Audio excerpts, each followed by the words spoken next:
All right, let's get into it. Today, we're going to talk about a hidden, almost invisible mathematical flaw that basically put the entire AI revolution on pause for years. Seriously.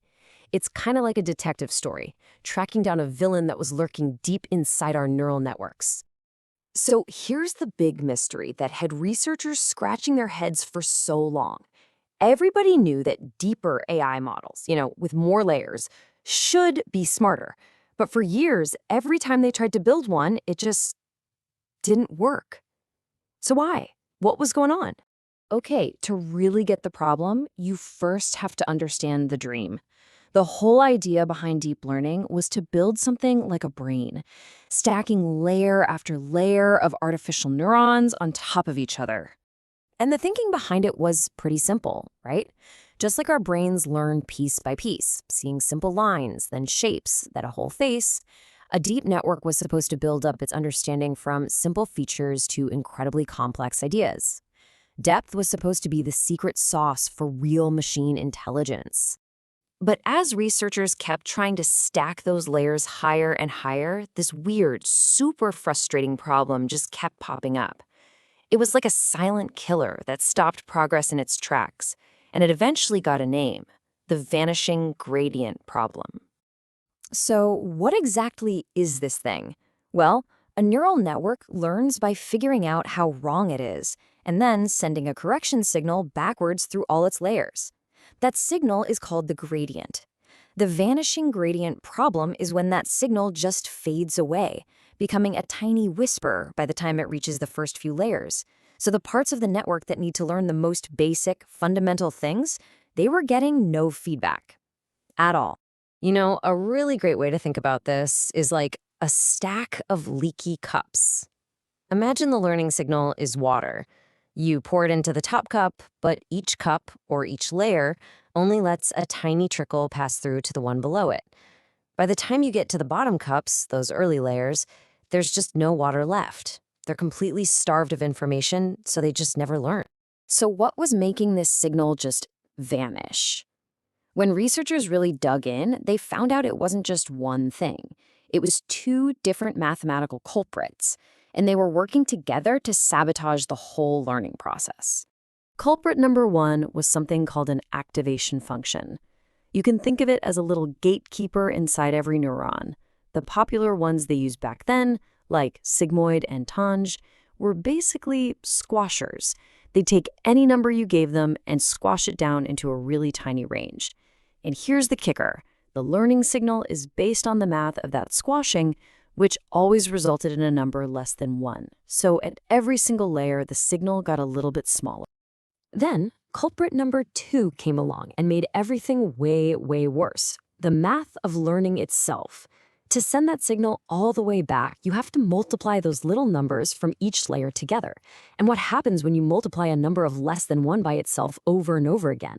It shrinks exponentially. It was basically a mathematical death sentence for the learning signal.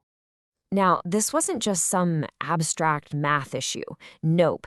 It was a massive, real-world roadblock that brought the entire field to a screeching halt.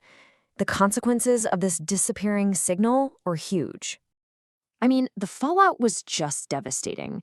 Training would slow to a crawl and then just stop. The networks wouldn't get any better, no matter how much data you fed them. And for models that needed to understand sequences, like text, it meant they had the memory of a goldfish. This problem basically put a hard ceiling on how smart AI could get. But then, right when it looked like deep learning had hit a dead end, a bunch of brilliant breakthroughs started to happen. Researchers developed this whole new toolkit of really clever solutions, all designed to fight back against the vanishing gradient. And it wasn't just one magic bullet that fixed everything. It was more like an arsenal of weapons. Researchers came up with a whole bunch of different ideas that attack the problem from every angle, from changing the little gatekeepers inside the neurons to completely redesigning the network's architecture from the ground up. Sometimes the best solution is the simplest one. The first huge breakthrough was a new kind of activation function called ReLU, short for rectified linear unit. Instead of squashing signals, it did something super simple. If a number's negative, make it 0. If it's positive, just let it pass through as is. And that meant the learning signal was a solid 1, not less than 1. The signal didn't shrink anymore. This one tiny change was an absolute game changer. Then came another amazing idea from the folks behind ResNets, or residual networks. They basically said, hey, what if we just built an express lane for the learning signal? And they did. They added these things called skip connections that let the signal literally jump over entire blocks of layers, giving it a clean, uninterrupted highway all the way back to the start. So what was the result of all these breakthroughs? I mean, it was absolutely mind-blowing. We went from struggling to train a network with maybe 5 or 6 layers to successfully training networks with over 100 layers, and even more. This right here is what kicked off the modern era of deep learning. So what's the big lesson here? What do we take away from this whole story? Well, it's about more than just a technical fix. It really teaches us something deep about how science and technology actually move forward. You can see this clear story playing out over time. A huge problem gets identified back in the 90s, then a whole bunch of solutions pop up in the early 2010s. And those solutions directly paved the way for the incredibly powerful AI we have today, like transformers. It's a fantastic arc. When you get right down to it, being forced to solve this one problem made the entire field of AI so much stronger.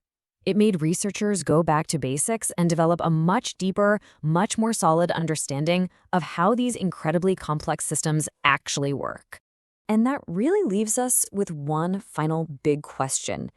The vanishing gradient problem felt like this impossible wall, until one day it wasn't.